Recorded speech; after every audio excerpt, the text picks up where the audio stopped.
morning, everybody. Happy Tuesday. Welcome back into the one and the only AM show. It's Judea Hartley on the track. And you guys, you may have noticed that my excitement just crept up a skosh, and you're absolutely right. It sure did, because Nadine and I teased a flat-out talented, insightful, impactful, educated guest at the top of the show. And guess what, y'all? She has made it here. She is a life coach. She is a wife. She is a mother. She is the boss and CEO of her own organization, which we will detail a little later. And I have the honor and the privilege of knowing her because she is my neighbor, a very good next door neighbor at that. So without further ado, stand to your feet, infuse that enthusiasm, and show your love for the one, the only, Mrs. Fila Antwine. Hello, Judea. How are you?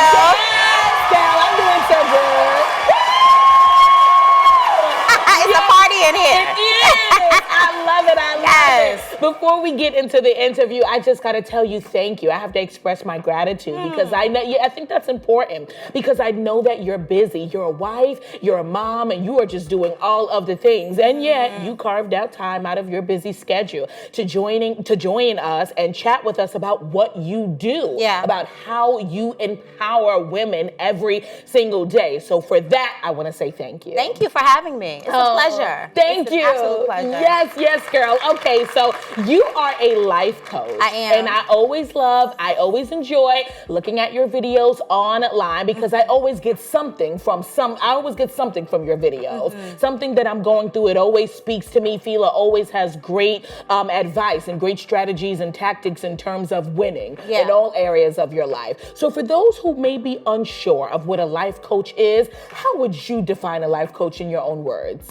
So for me, life coaching is about being a place of support, being a place of safety, being an accountability partner, right? I'm never going to drag, never going to pull, never going to force, but my job is to help hold you accountable to the action steps that you are committing to, right? So I am a true proponent of sisterhood also. So it's not just about the professional aspect or the coach-client relationship, but it's really about building intimacy with my clients, helping them to feel safe and supported, and then giving them the tools that they need so that they can reach whatever those goals are that they're set. I love, so many gems, just right in that response. So I want to go a little further back, right back to the foundation, the genesis of it. When did you realize you wanted to become a life coach? What was that pivotal turning point, Fila, where you was like, girl, I don't want to do this anymore. I know that this is my calling, and you know what? I'm going to answer this thing. What was that moment like? So I don't think that there was one moment, but there were multiple moments in my life where I knew that this was my path, but I resisted for a really long time.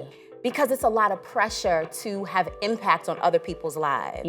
And I wasn't sure that I was ready to take that on. You know, we all have our own challenges, and sometimes you're like, I got my own problems, child, right? Let me deal with these things. But I probably was in my early 20s when I realized, this thing is bigger than me, right? This thing goes beyond my problems, my challenges, my needs, my wants, my desires. This is something that I am called to do. And so it took really stepping outside of my ego and looking at how I would be able to make an impact. And you know, we're all given gifts, but those gifts are not for us. And so if I'm not using those gifts and using the power that I have of intuition and discernment and strategy to help others, then I'm really doing myself a disservice.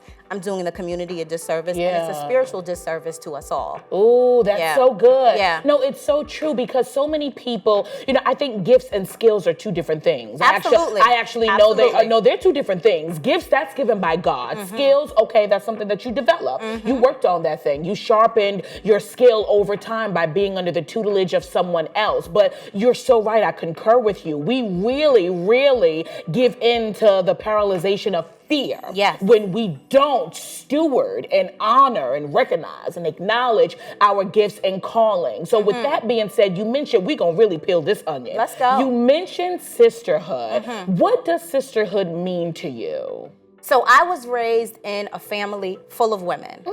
So sisterhood for me is nurturing, it's nourishment, it's love, it's support, it's adoration. And it really is my lifeline, right? Without the women in my family who raised me, including my mother including my grandmother, who I'm named after. And I'm gonna call you out a little bit, okay? Okay. All in sisterhood and love. So my name is spelled like Fila, but it's pronounced Fila. And I hated it as a child.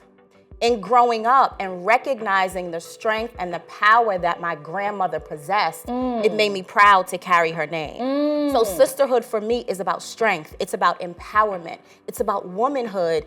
And it is about embracing the strength and the power of femininity while still being soft and being open to the world. So that's not a call out. We correct people when they Yes, misspell. ma'am. Yeah, I don't do. That's not a call out. Correct, because people say Judea. And I'm it's sure. not Judea, it's Judea. Let them know. It's Let them Judea. know. No, correct them. Yes. That's not a call out. We want to call you by your crowned name. Yes. By your crowned name. I love that. I love your definition of sisterhood. I want to know, what do you think sisterhood is missing today? What element? Oh, girl, because I see it. I'm gonna tell you. Yeah. I'm gonna tell you in 10.5 seconds. What I actually said it during the intro. I see a lot of women online, and I know y'all, I see your bio. You said that you empower other women, but when we meet you, you're mean. And no, you are. And when we meet you, you don't care about nobody but your man. And when we meet you, you're not that friend. You're not that friendly. You're a little bit egotistical. You want people to come to you. But the scripture says, if you want to be friendly, if you want to have friends, you got to first show yourself friendly. So a lot of it is like a marketing scam to me. You just want to do that to get followers, traffic, visibility, and money. But it's very few times where you actually meet a woman. It's like, oh, hold on, you nice in real life. So with all of that being said, what do you think today, 2024, today's day and age, sisterhood, what is that missing? What are we missing? I think there's two things that are missing if we want to keep it on a real fundamental, foundational level. It's the authenticity.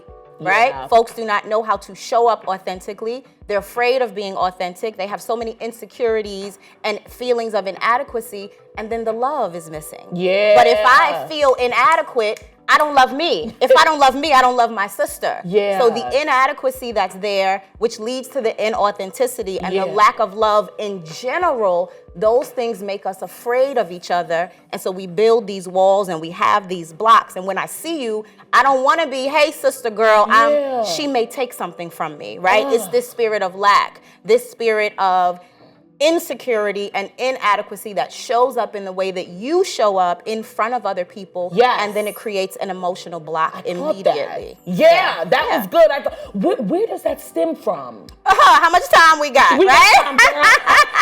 I caught that. Where does that stem from? So in my coaching, there are 4 things. I have 4 principles that I deal with, right? Yes. The first and foremost is trauma resolution. Yep, I read that. Every single thing that we believe about ourselves stems from our childhood experiences, our conditioning, our socialization. And we live in a world that's traumatizing. Right? We live in a world that's traumatic. So we are consistently going through trauma, and most people don't even know that. So it's not until you're in relationship with another person that you get to see yourself in a new way.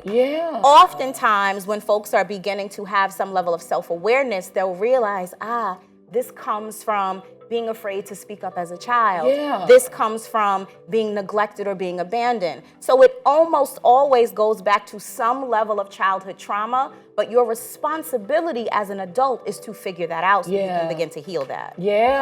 Oh my God, I love that. Okay, so trauma responding. Tell us about the other 3 pillars. Well, first of all, let's put this Mercedes in reverse. We gotta put it in reverse, girl, because you in the Mercedes with that outfit. Get it to the front. So let's put this car in reverse, just one block. Tell me where you got the name from. I love it. Queen Sacred. I love it. Tell me the name and what was the inspo behind it, and then I want us to jump right into that second pillar. So the name of my company is Sacred Queen Co. And my coaching academy is Sacred Queen Academy. Because again, I believe that I've been divinely gifted in some ways, right? To share with other women. So the aspect of this work being sacred, of sisterhood being sacred, of womanhood being sacred, of femininity being sacred, and then the idea of all of us recognizing that we're not just women, but we're queens of our own castles. We're queens of our own queendom. A queen is a woman who rules her own life, who knows who to have on her court, who is decisive, who's intentional, and who doesn't ask for permission but she goes out and gets what she wants. Yeah. And so blending the energy of both of those words and making it not just about you doing the work for whatever reason, but this is your sacred duty because you have a responsibility to rule your life in a sacred way. Ooh! Snap! Snap! Snap, snap, snap. Okay, I have so many questions, but I want to go back into the pillars. Okay. So I love that the Sacred Queen Academy. Oh, I love it. And is that academy 4 months? It's a 3-month academy. 3-month but academy. You generally have 6 months of support. Okay. Fila, just really break that down after the pillars. Tell me about the second pillar. So we talked about that first pillar, Trauma and each of them build on one another, right? Okay. So after trauma resolution and we get through your trauma responses, we want to create a system of sacred self-care. Ooh. How are you taking care of yourself? And when most people think about self-care, they actually think about self-indulgence. Ooh, what's the difference? The difference is that self-care doesn't always feel good. Self-indulgence does. That's good. That's Sometimes good. what you need is not what you want, right? But recognizing where that trauma comes from, going through whatever modalities you need to heal yourself, getting rest as a necessity and not as a reward, right? Oftentimes we rest after we're burnt out and we've earned and we've gotten and we've achieved, but knowing that you have the right to take care of yourself. After we master that sacred self-care, then we move into femininity consciousness. Ooh. Right? I love it. I'm getting excited here. I really am. Okay. And the thing is, we live in a world that wants us all to be so hard and so hardened. And if you are a woman who is type A or accomplished or intelligent or educated or a go-getter, you believe that you have to take on this hyper masculine persona. And that also disrupts so many of the blessings and the gifts from coming to you.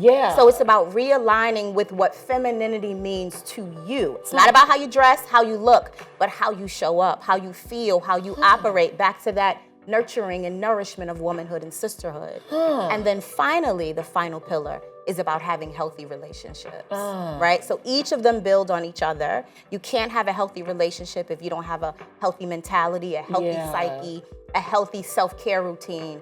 And so that is sort of the holistic routine that we operate in Sacred Queen Academy. Oh my God. Oh, don't you love I it? do. 100%. No cameras or cameras. I completely love it. I love that you're helping and that you're catering to the Black and the brown community. I read your bio, honey. Yes, I did. Why is it? Okay, so we're going to go back and we're going to peel that onion just a little bit further because you just have too many great gems in there. I'm not going to skate over that. But why did you select that community? Why is it important for you to really pour back into brown and Black women, into women, marginalized communities, minority women? Why did you select that demographic? I believe that you need to start where you are, first and foremost, with whatever it is that you do. So you start with what's closest to you. You take a look at that, right? You research and study that and say, how can I contribute in the space that I'm already in?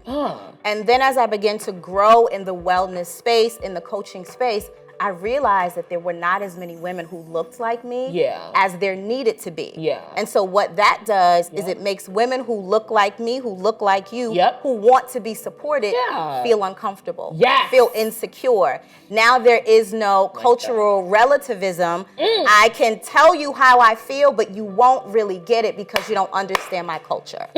And it is easy to take everybody's money. So let me say that this wasn't something I just jumped into. But I realized it was about more than the money. It was actually about the impact. It was actually about the results.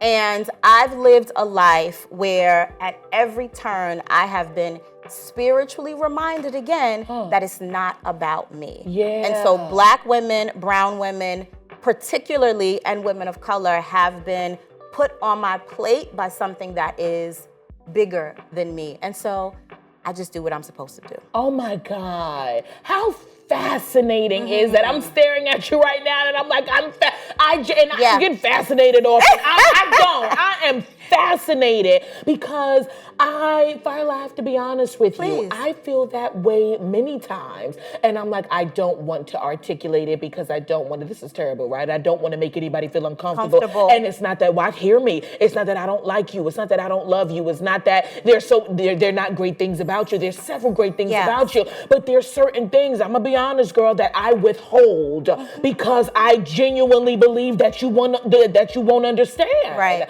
Because you don't understand my culture. Absolutely. So what would be normal for me, you'd be like you won't understand it. And it does not mean that I don't love you. Not at all. And it does not mean that I don't like not you. At all. It does not mean that I am not glad we're in relationship. It's just two different upbringings. So I think that it's important, right, to really just promote and project inclusivity. Absolutely. I do. I love everybody. New York is America actually is a melting pot. So I feel like it should be representatives from each ethnicity to really perpetuate that inclusivity narrative. Absolutely. And that's exactly what you're doing. Oh my God, we're going to be talking about so much more. You are sticking around. I'm here. Girl, you are here and all of the things because I have so many questions. But you guys, right now, we're going to take a quick commercial break. Ooh, this feels like a therapy session. I love it. I love it, honey. We will be right back after these messages. We have so much more with Fila Antwine. Stick around, everybody. We'll be right back. Oh my God, I love it.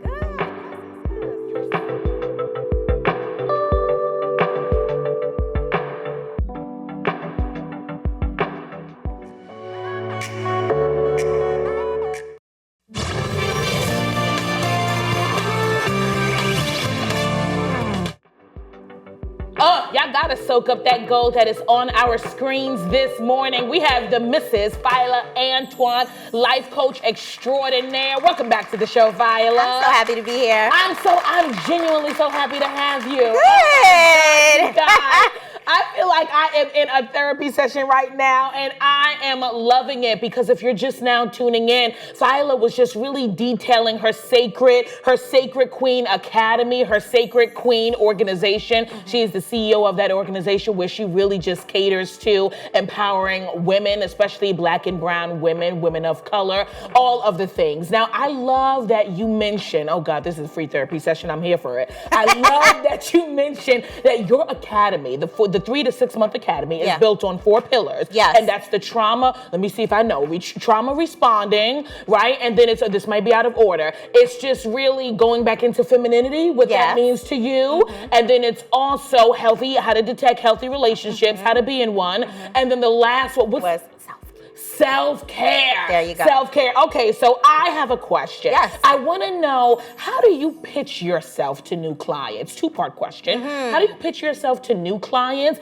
And what does a regular Wednesday morning, what does a day look like in your life? So at this point in my career, I don't pitch myself to clients anymore. That's so good. Clients are pitching themselves to me. To you? I like that. Yeah. But in all honesty and transparency, it took years to get to that point, right? Where you have some level of familiarity. I have a prominent social media presence. Yeah. I've spoken and I've traveled and I've done all the things and I create content pretty consistently. Yeah. So at this point, there are many women within my network who already know that they want to work with me and they'll come to me and they're like, I got enough for 3 months or I got enough for 6 months, and then we go from there. Yeah. But I do remain in a state of receivership always. And so whenever I am sharing, whenever I am connecting, I am intentional about being open to receive. And that often brings people in to ask questions, right? Who want to know more, who kind of want to feel it out, and then the conversation starts there. So it's not so much about pitching, it's more about connecting for me. Yes. Oh my God. Yeah. Okay. That's fantastic. That's my concept when I'm interviewing. Yes. That's what I said. I said, I don't like that. I don't like the interviews that feel like the interviews. I worked hard on my education. I'm not going to be anybody else but Judea. I like interviews to feel like conversation. That connectivity. Without that, we collapse. Absolutely. We collapse as a society. So you talk about the importance of being in healthy relationships, the importance of really developing a healthy mindset. So I want to know, what are deal breakers in a relationship, romantic or platonic? What are Absolutely. some deal breakers we should look for? So I know you had asked me about what like a typical Wednesday looks like also, right? Yes. So Tell us. because I want to paint a clear picture of what it looks like to like have it all. Yeah. Having it all is not as glamorous as we make it sound and as it looks at the pictures in social media. So a typical day for me is I get up, I get my children up. I have a son who's in his second year of college. I have a daughter who is homeschooled and she's in 7th grade. So we get up maybe 7, 8 o'clock, help her get ready for classes, maybe make a little breakfast. I'll start my sort of exercise routine, something light, yoga, meditation, walking, prayer, that kind of thing. And then I'll see clients for a portion of the day. Then I have a break. My daughter's a competitive gymnast. I take her to gymnastics. I come home. I might put a load of laundry in, maybe make dinner if we can, get her back home, bathe, and we usually spend the last few hours just together as a family kind of relaxing. Yeah. Right? Oh, I love that. that. So nothing is easy breezy. Anything that we want, we work for it, yes. right? Now, those deal breakers in relationships, there is no one size fits all, no cookie cutter type of strategy that I can give to you. Okay. I am really about getting to know my clients, getting to know their life and lifestyles, their backgrounds, and all of that. However, there are a few things that you immediately want to take note of, right? Again, it's about femininity consciousness, right? Yeah. So when it comes to relationships for women, it's about positioning and not pursuing. Ooh, yeah. Right? Yeah. It is about choosing and not chasing. That's So right. first and foremost with yourself, having the confidence and the discipline to be able to sit still and to show up. And when you are looking for a man to come into your life and be a director, be a provider, create something for you, he has to have the motivation to pursue immediately. Right? He has to keep his word to pursue immediately. And the simple things, I'll call you back at 7. Call me back at 7. Yeah. Right? Ooh. If you don't call me back at 7, there needs to be a legitimate reason, and it can't be something that happens consistently. Yes. So those simple foundational things when it comes to disciplining yourself to do what you say, and then showing up in pursuit of what it is that you want. If he can't do that for you, that's an immediate deal breaker because you'll be chasing him and dragging him the entire relationship. Oh my God, that's so true. Keeping your word. Now you mentioned femininity consciousness. What is femininity and what is femininity consciousness? How can we be conscious of that? Because I gotta be honest, a couple of years ago actually, I just learned about the feminine and masculine energy. And I have to be honest, Fila, I didn't realize that I was operating in my masculine energy. Join the club. Okay, I didn't realize that. I'm like, oh my God, you did. I was operating in that. But here is the saving grace. I don't want to. I don't want to. It's like, oh girl, you want to be like that. No, I don't. No, I don't. Right. I want to stay home and have slow mornings and make pancakes. No, I don't actually. I've been through a lot of grief and that, finally, I'm going to be honest, that can harden you. Yes, it can. It can harden you in more than one way. No, I don't want to act like that. Yeah. So, okay, therapy. Okay. So what is, oh God, it's so good, I want to cry. So femininity consciousness. Yes. So this also ties back to your previous question about why focusing on Black and brown women, right? So Black and brown women traditionally did not have the privilege of taking care of themselves, didn't have the privilege of doing things for themselves, didn't have the privilege of simply asking, how do I feel today? So there's this disconnection that happens with yourself emotionally. You begin to earn your worth through your work. Right? I'm only as valuable as I can achieve, as I can do for others. And so you work yourself out of femininity. You work yourself out of receiving. You work yourself out of openness, and you become hardened because you have to do the work. You have to do the job. You have to get things done. And when we look at the Black and brown community, right? Impoverished communities, marginalized communities, women have typically had more access than the men. So, and this is from a historical context. So we've learned it's easier for you as a woman to do it, so let me just do it. Right? Let me do it, let me go, let me make sure that everyone has what they need. And so you have no more time to opt into your femininity, Yeah. to do things that are nurturing and nourishing for you. Yes. And it's been so long that this has now become our way of life. Yep. But we see now in the relationship dynamics with so many women of color in particular, the balance is off. And so in order for us to create healthy relationships, we have to restore that emotional, that energetic balance. And so femininity consciousness is simply exactly what you just did in saying, I want to be my feminine self. I want to restore my natural balance. And I recognize that some of the ways I've been operating no longer work for me. Ooh! Oh, God, I'm about to fall out. That was so good. That was, yes, you see they clapping. That was, oh my God, let's take a second. That was so good. It's like, no, I don't want it to be this way. But it's like, I got to keep going. I got to get the job done. Wait, hold on. I got to show up for school. Wait a minute. I'm a pastor. They need me too. Let me run over here. And it can harden you. Absolutely. Those obligations and that burden only being on you, that thing can harden you. Do you feel like we will ever be completely healed? Absolutely. I absolutely do. I am of the mindset that every situation we go through and every situation we experience is leading us to that healed, happy, whole version of ourselves, right? And so even the things that are hardening you so that you can begin to yearn for the softness. Yes. Right? That's where I am. Okay. Because you wouldn't know how important it is otherwise. Right. And so there is a point where you will get to a state of health. Yes. Right? Where you are healthy.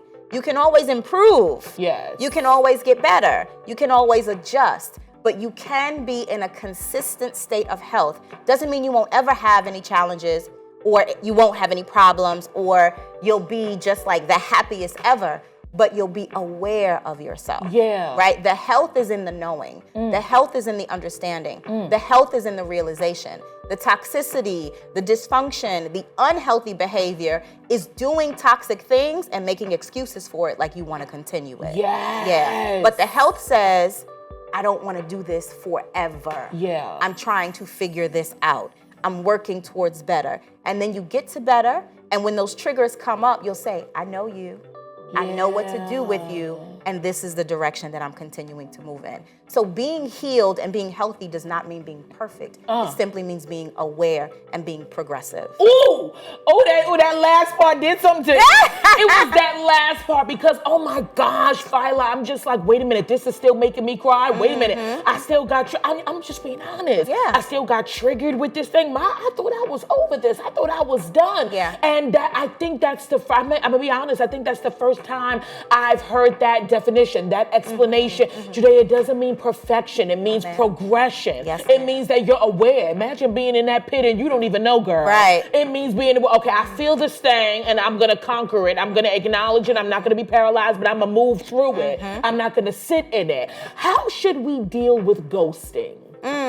We don't deal with ghosting. You better say that. When it's ghosted, it's gone. You move on. You better say that. That's that on that. Oh my God, I love that. You better say that. How can women keep their composure in high intensified situations, circumstances, at work, at school, with their spouse? How can we get that femininity, that softness? Yeah. How can we keep our composure? We stop taking things personally. We make what other people do mean something about us. What you're doing means nothing about me. It's telling me everything I need to know about you. I do that. What you think you are, who you believe you are, right? If you don't talk to me, I'm like, maybe I'm not likable. Maybe I'm not good enough. Maybe I need to give more. No, you're not talking to me because you have chosen not to talk to me. Yeah. If I don't personalize that, I don't get upset. I don't become triggered. I don't make it mean something. And I simply am able to move on with my life and move on with my day. But that takes practice. Yes. You have to remind yourself, this is not personal. And when your ego jumps up and says, don't let him talk to you like that, girl. Don't let him do that to you. You have to have a conversation with your ego and say, I'm in charge right now. Yeah. I'm choosing what we do. Yeah. And so one step after the other of not personalizing other people's decisions leads to self-discipline and regulates your nervous system. Oh my God, yes, regulates the nervous system, because when you give in to negativity and toxicity, like your body feels that thing. I can feel it, Fila, in my body. I'm like, Judea, I can feel my temples. I can feel my blood pressure going up. I only have about 2 to 3 minutes left with you, but I gotta get this in. Yes. I was talking to a friend, and my friend was very, very, very, very self-centered, incredibly self-centered. Like if the conversation was 3 hours, then my friend would talk about themselves for 2 hours and 58 minutes of that 3 hours, and that would constantly happen. And we're no longer friends. We're not friends. We don't talk anymore. But the friend actually ghosted me. The friend ghosted me after I was really, really, really good to the friend, Fila. I mean, the friend didn't have nothing during this time. Now you got stuff. But the friend ghosted me. And for those couple of months, I felt like the friend just kept dumping on me. This is what's happening with me. This is what's happening with my ex-wife. This is what's happening with it. This is what's happening with that. Just like was really, really dumping on me. And I found myself not wanting or even missing that friend, but really navigating the feelings of abandonment and rejection. How can myself or someone who's experienced that, I tell you more off camera, but how can we get over that? Yeah. Because I don't want you, nor do I miss you, but it was like I was really, really, really good to you. And that's how I'm being honest. I'm an honest talk show host. Yeah. I felt like I was very, very, very good to you. And you just, it didn't matter. Car accidents, COVID, it's like you didn't care what was my doctoral program that I graduated from. You didn't care. Thank you. You didn't care what was going on with me. You just I felt like a discarded paperclip. Like you just wanted to dump on me. Now you engage and you just wanted to dump on me. So I don't want you, but those feelings, how do we get over that abandonment, or is that abandonment? So it sounds like your friend was a taker. Ooh. So some people are in your life just to take. And what you want to realize is that nothing comes into your life that you haven't called. So asking yourself, where was I in my life, in my mentality, in my beliefs about myself when I attracted that relationship? When I attracted that person to take from me, and when I gave and gave and gave, right? So where were you? What was your mentality like? What were your belief systems? What were your feelings? In the giving, often we are giving others what we wish someone would give to us. So what is it that you were giving out that you wish you had?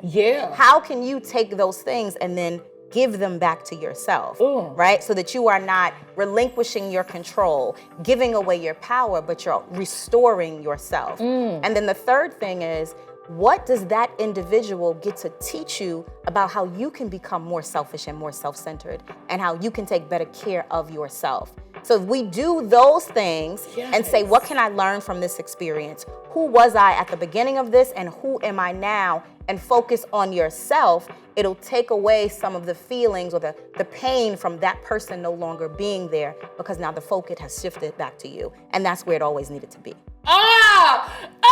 Let's give it up, everybody. That was so good. It was so good. Oh my God. Oh my God. Oh my God. That was a therapy session that your girl needed. I know I have to let you go, but Fila, I just want to say thank you. I feel so empowered. And that is rare for me, because I'm always empowering.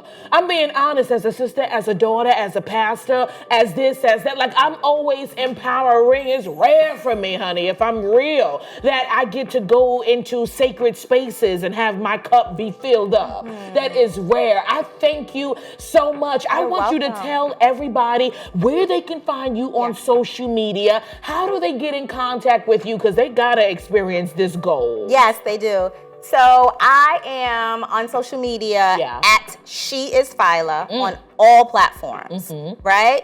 Or you can go to my website at filaantwine.com. That's FILAANTWINE. But if you're on Twitter, I'm there. If you're on Threads, I'm there. If you're on Facebook, I'm there. If you're on Instagram, if you're on TikTok, I am there at she is Fila. I am so happy to have been here and to have been able to give you a little bit of what you give everybody all the time. Oh my God. So thank you for so having much. me. Yes, thank you for being here. One more time, show your love for Mrs. Fila Antwine. Y'all heard it. Be sure to follow her on all social media platforms so y'all can have that experience that I just had in real life. We're going to head on over to a quick commercial break, but we want you to stick and stay because we have so much more of the AM show when we return. And she's healing.